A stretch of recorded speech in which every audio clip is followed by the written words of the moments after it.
பேர் கண்ணன். இதில் வந்து ஒரு 20 வருஷமாகிறேன். அந்த தொழிலை பொறுத்த வரைக்கும் வந்து கடலுக்கு போகிறது ரொம்ப ரிஸ்க்கு தான். அதான் வந்து சொல்ல முடியாது எப்போ வருவோம் எப்போ போவோன்ட்டு. மீன் பிடிச்சா ஒரு 10 நாளில் வந்துடலாம், இல்லை ஒரு 5 நாளில் வந்துடலாம். அப்படி இல்லையா ஒரு 20 நாள்லாம் ஆகும். அதுக்கேற்ற ரேஷனு எல்லாமே போட்டு தான் போவோம். எப்போ வருவோம் எப்போ போவோம்னு தெரியாது. ஓகேவா? ஏன்னா வந்து எந்த டைம் மழை அடிக்கும், காற்றடிக்கும், அதெல்லாம் சொல்லிக்க முடியாது. அந்த டைமுக்கு கரெக்டாக மீன்னா ஒரு 20 டன்னு, ஒரு 10 டன்னு, 5 டன்னு மீன். அதான் அந்த டைமிங்குள்ளே பிடிக்கணும் நம்ம. சிவகுமார் தான். நான் ஒரு 16 வயசில் தூண்டி போடுறேன். நைட்டு வருவேன், காலையில் வருவேன், 2 மணிக்கு வருவேன், 3 மணிக்கு வருவேன், 4 மணி, 5 மணி, 6 மணி, பகல்லையும் வருவேன். மீன் எப்போ நல்லா மாட்டோம்? மீன் வந்து எப்போ மாட்டோம்னு சொல்ல முடியாதுப்பா. என் தொழிலில் போட்டில் வரணும் சரி, மற்றதும் சரி. ஒரு காற்று வாட்டம் தான் கணக்கு வச்சு போடுவாங்க. மாட்டை யாரையும் வச்சு பூச்சியில் போட்டு பிடிப்போம் தூண்டில். பெரிய மீனில் பெரிய மீன் குச்சி விட்டு பிடிப்போம்பா. ஏன்னா பெரிய போட்டுலாம் போகிறாங்களா, அங்கெல்லாம் போகலாம்ல? அங்கேயும் போகலாம். நான் இன்றைக்கி அந்த அளவுக்கு போகிறதுக்கு எனக்கு விருப்பம் இல்லைப்பா. அப்படியே தூண்டி போட்டு பழகிட்டேன். வரும் மீன் எனக்கு வந்து இதில் சொல்ல முடியாது. 200ரூபா கடிக்கலாம், 100ரூபா கடிக்கலாம், 2000, 3000, 4000, 5000, 7000, 10,000 கூட ஆகும் தூண்டி போட்டால். மீன் எப்படி மாட்டோம்? வந்து சின்ன சின்ன மீனா? சின்ன மீன் பெரிய மீன் என் கை விரல்லே தெரியும்.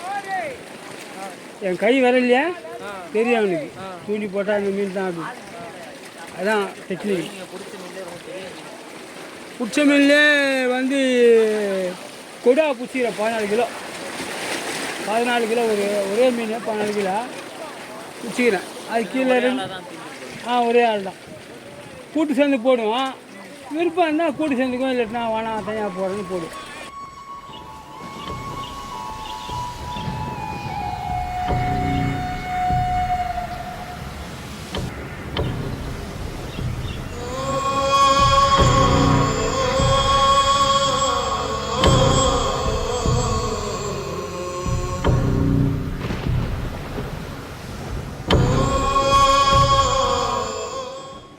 இந்த காசு வந்து ஒரு பொசு இருக்கும். இந்த பொசு மாதிரி நான் வந்து ஸ்டார்ட் வந்து நான் போட்டில் தான் வேலை செய்கிறேன். போட்டில் தான் எல்லாம் நான் வரும்போதெல்லாம் ஒரு 20 வயசு இருக்குது. அது எங்கள் சித்தப்பா ஒருத்தர் கூட இருந்தார். எங்கள் சித்தப்பா தான் அறிமுகங்க. அவர் தான் இட்டு வந்து ஃபஸ்ட்டு என்ன ஒரு பொண்ணு தீசை அடித்தான். அப்புறம் வாட்ச்மேனாக இருந்தால் அப்புறம் மரம் விடுறோம். இப்போதே மரம் தான் விட்டுங்க. இது வரைக்கும் கொஞ்சம் அனுபவம் பரவாயில்ல. ஒரு இந்த கல்லத்தில் ஒரு 30 வருஷம் இருக்குங்க. எல்லாம் நாங்களே கலந்துக்கிட்டேன். நாங்கள் அந்த ஒரு 5 குரூப்புன்னா 5 பேர் ஆளுக்கு ஒரு வேலை செய்வோம். நீ வரும்போது நாங்கள் பேப்பர் கட்டல, அதே போல் தான் ஒரு ஆளுக்கு ஒரு வேலை செய்வோம். நாங்கள் அப்புறம் சேலம் ஒன்றா வந்துடும். போட்டு ரெடியாகி உள்ளே போனால் எவ்வளோ நாள்? ஒரு நாளில் ரெடி பண்ணுவீங்களா? எவ்வளோ நாள்? அது நான் 2 நாள் முடிச்சு, ஒரு நாள் கலந்து ஒரு நாளே கூட முடிச்சோம். ஒன்றும் இல்லை, நாங்கள் ஐசிஆர்லாம் ஏற்றிடுவோம். எண்ணெய் பிடிக்கிறது ஓட்டு பில்லு போட்டு எண்ணெய் பிடிக்கவும் லேட் ஆகும். சில ஓட்டு சீல் போட்டுக்குவேன். தான் ஒரு நாள் சொல்கிறேன். அதான் ஒரு நாள் ஆகும். வேலை முடித்து நாங்கள் போட்டு வீட்டுக்கு போட்டு மணி 7 ஆகிடும். சொந்த போட்டு இருந்தாலும் என்ன நம்ம, அதாவது சொந்த போட்டு இருந்தால் நம்ம தான் வேலை செய்ய போகிறது. அவங்களுக்கு சொந்த போட்டு இருந்தாலும் செய்யலாம். நம்மக்கிட்ட இருக்குது. வருமானம் வந்ததுன்னா ஒன்றையும் பண்ண முடியாது. வருமானம் வந்தால் நம்ம ஒரே வருஷத்தில் கோடீஸ்வரன் ஆகிடுவோம். ஏன்னா இதெல்லாம் வந்து அப்படி தான், அந்தமாரி தொழில் தான் இது. திடீர்னு வந்து கூரகத்தில் அந்தமாரி மீன்லாம் இருக்குது. அதெல்லாம் பிடிச்சோன்னா உடனே பணக்காரன் தான் நம்ம. மீன் பிடிக்கிற அளவுக்கு தான். இப்போ என்னென்னா மீன் பிடிச்சேன்னா, மீன் அதிகமாக பிடிச்சேன்னா காசு தான். மீன் கம்மியாக, அதாவது எப்படி சொல்கிறது, 5000 லிட்டர் எண்ணெய் ஓடுதுன்னு வச்சுங்க. இப்போ அதுக்கு 10 லட்ச ரூபா விற்றா தான் எங்களுக்கு கட்டுப்படி ஆகும். அதே 5000 லிட்டர் எண்ணெய் ஓட்டி 5 லட்ச ரூபா விற்றதுன்னா நஷ்டம். இப்போ நாங்கள் போட்டுக்க போகிறோம் இல்லையா, நாங்கள் போய் 20 நாள் கஷ்டப்பட்டு வந்தாலும் எங்களுக்கு ஒன்றுமே கிடையாது. ஆளுக்கு 1000 ரூபா 2000 தான் கிடைக்கும். வருமானம் வந்துச்சுன்னா சொல்ல முடியாது. வருமானம் வந்து வருதுன்னா எப்படி, ஒரு 10 லட்ச ரூபா விற்றுதா, அந்த நேரத்தில் எங்களுக்கு பேட்டா. இல்லைன்னா கிடையாது, ஓனருக்கு தான் கடன் வாங்கணும். எவ்வளோ தூரம் வரீங்கண்ணா போவீங்க? எவ்வளோங்க வேணாலும் ஒரிசா காய்கநாடு வரலாம் போகணும். இந்த பக்கம் அந்த பக்கம் எங்கே வேணாலும் போட்டு தான். எதுக்கும் பயப்படும். ஆனால் என்னன்னா காற்று புயல் மழை எல்லாத்தையும் கடந்து தான் வரணும். இங்கேருந்து தடுப்புகளில் தாங்கிட்டா நம்ம உயிர் நம்மக்கிட்ட இல்லை, அவ்வளோதான். எல்லாமே அந்த கடல் பொறுப்பு தான். பார்டர் கிட்ட போனால் அந்த இருப்பாங்க. பார்டர் ஏரியா போனால் அந்த நேவி இருப்பான், நேவி வந்து நம்மளை துரத்துவான் இல்லை பிடிச்சின்னு போயிடுவான். முன்னாடியே சொல்லுவாங்களா திரும்பி இதுக்கப்புறம் ஆமாம், நம்மளுக்கு எல்லைக்கிட்டே நம்மளோட கோஸ்ட் கார்டு இருப்பான்.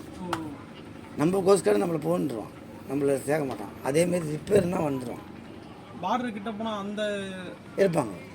பார்டர் ஏரியா போனால் அந்த நேவி இருப்பான், நேவி வந்து நம்மளை துரத்துவான் இல்லை பிடிச்சின்னு போயிடுவான். முன்னாடியே சொல்லுவாங்களா திரும்பி இதுக்கப்புறம் ஆமாம், நம்மளுக்கு எல்லைக்கிட்டே நம்மளோட கோஸ்ட் கார்டு இருப்பான். நம்ம கோஸ்ட் கார்டு நம்மளை போன்றுவான், நம்மளை சேர்க்க மாட்டான். அதேமாரி ரிப்பேர்னா வந்துடுவான். என்ன ரிப்பேர் அழிஞ்சுன்னு போகுது, எதுவும் யாரையும் பார்க்க முடியலன்னா உடனே பார்ப்பான். அதையும் மீறி பிடிச்சிட்டு போறாங்க, அதெல்லாம் என்ன பண்ணுவாங்களா இருக்கும்? அதெல்லாம் வந்து ஸ்மக்லிங் பண்ணுறவங்க, அவங்கெல்லாம் வேறு, அதெல்லாம் வேறு டீம். நம்ம அதெல்லாம் அந்த டீம் கிடையாது. அதெல்லாம் நிறைய நடக்குது, இப்போ கடலில் எல்லாமே நடக்குது.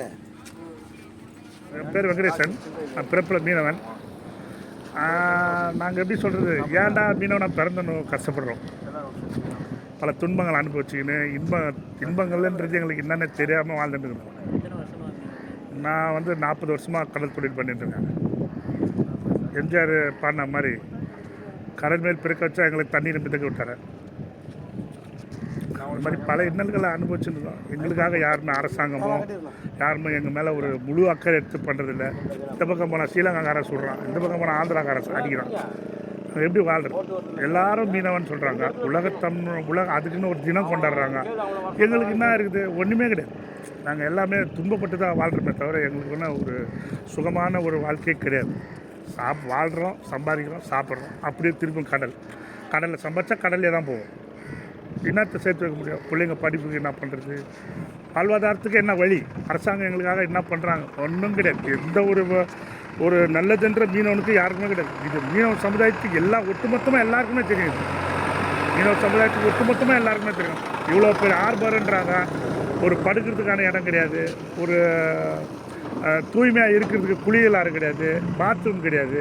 ஒரு சில போர்ட்டெலாம் இருக்குது. இவ்வளோ பேர் போர்ட்டில் சென்னையில் அதுவும் இந்த மாதிரி ஆர்பரு மட்டமான ஒரு ஆர்பர்.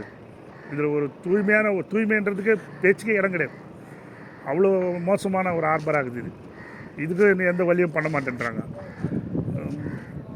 மீனவ நிலைமை வருங்காலத்துக்கு என்ன ஆகுன்றது கடவுள் தான் தெரியும். மச்ச அவதாரம் கடவுள்னு சொல்கிறாங்க. அந்த கடவுளே எங்களை காப்பாற்ற மாட்டாங்க. அது யாருக்கு எங்களுக்கு குறைய சொல்ல முடியும்? மன குமுறலோடு இருக்கிறோம் நாங்கள்.